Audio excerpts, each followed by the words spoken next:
BLS TV, what's going on? Good morning, family. I'm on the road early, so I'm doing an early morning, or earlier than I normally do, since I'm not in the gym yet. Live stream. Let's talk. The NBA draft is looking good. I'm going to do a stream on the draft later. I want to make sure I'm down sitting at a table so I can have my notes out so I can go over the draft board, who went to who and all that stuff, because I don't have the notes out in front of me right now. I know that the Lakers. In 10 miles. Connect. Can't remember his first name. Last name's Connect. I'm from Tennessee, so I'm a UT fan. And it's Connect. I can't. Is it Dawson Connect? I think something like that. Got him. That looks like that's gonna be he's a good shooter. He's got some speed. He can rebound. He can do a lot of things. So I think he'd be a help to the Lakers. But let's talk about what happened with Darvin Ham. I've never really got a chance to talk about this at length. But when I look back on it, I forgot to really rant about this or make comments about this when Darvin Ham lost his job. But a lot of Darvin Ham getting fired, I kind of attributed the final blow, the knockout punch, so to speak, was a post-game interview that Anthony Davis did, where he pretty much just destroyed Darvin Ham, like really just said that when we're out there on the floor, we don't know what we're doing, and just it was a blatant attack on Darvin Ham. Like it was like a missile was launched and fired in Darvin Ham's direction, and it was intentional. It was direct. And I'm gonna be honest with you, I think LeBron James was also in agreement with that, and I think they conspired and intentionally set out to get Darvin Ham fired. And that was the most despicable statement that I've ever seen from a superstar player of Anthony Davis's caliber for a guy who really just whines and cries all the time. To come out there and, instead of taking any account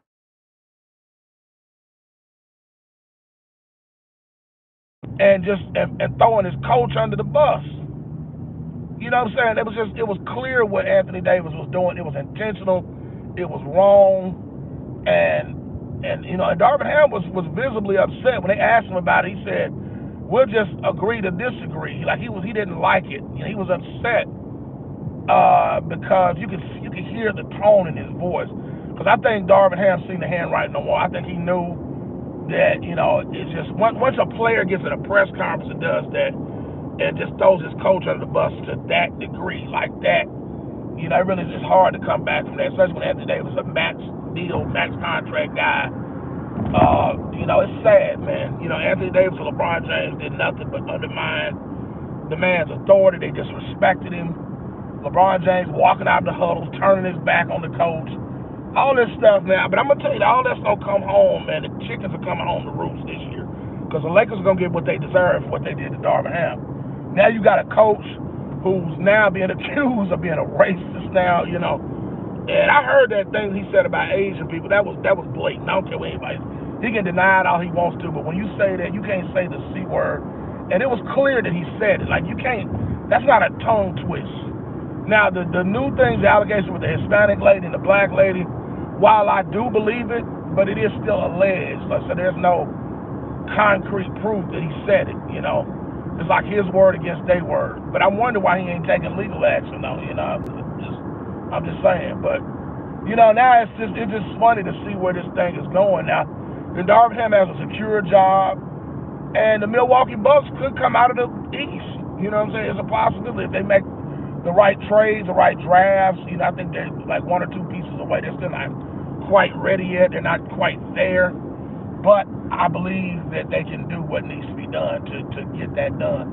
And they make the right move. They should have, like I said, back to what I said, they shouldn't have got rid of Drew Holiday. But I think they'll be all right. I think with Darvin Ham back on the bench, he already has rapport with Giannis and all those guys.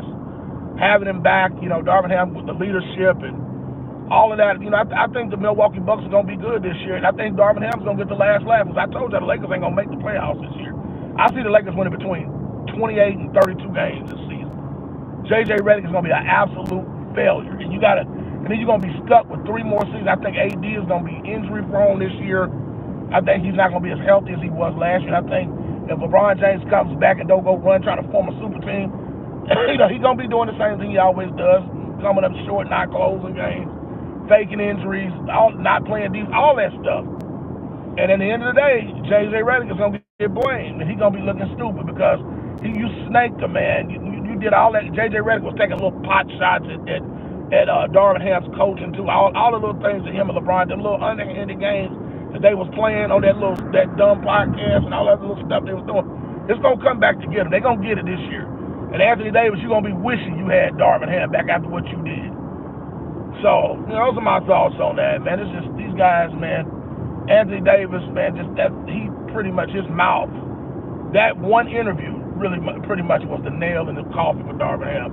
But I wish Darvin Ham all the success in the world. You don't have to worry about that bald and pompous jerk LeBron James and that whole toxic organization in LA. I wish you well, and I expect the good things to the Milwaukee Bucks and the Lakers are going to be a complete, absolute clown show, and JJ Redick is going to be an absolute failure, man.